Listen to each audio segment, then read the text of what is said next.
नारायणाखिल गुरु भगवन् नमस्ते शिवाय नमः शिवलिंगाय नमः। नमस्कार, मैं आचार्य कृष्ण गोपाल शर्मा और आप देख रहे हैं ज्ञान पथ। आज शिव पूजन में कामना अनुसार पदार्थों के उपयोग पर प्रकाश डालते हैं, जिनके उपयोग से शिव पूजन द्वारा समस्त कामनाओं की पूर्ति की जाती है।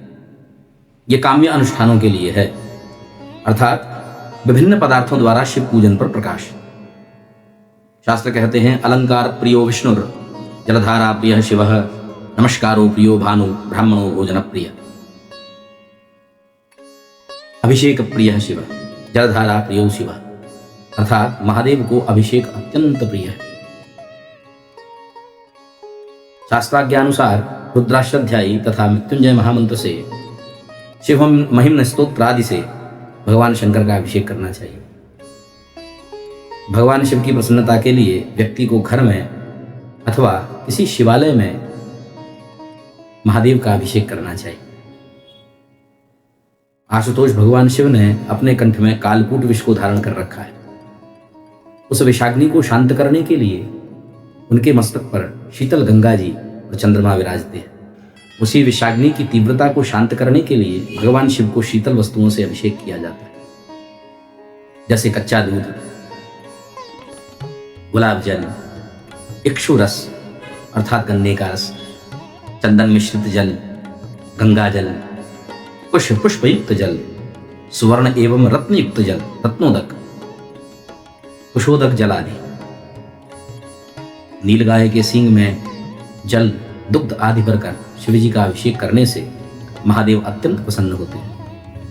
प्रत्यक्ष श्रृंगी के अभाव में पीतल, चांदी अथवा स्वर्ण श्रृंगी से भी भगवान का अभिषेक करना विशेष फलदायी होता है।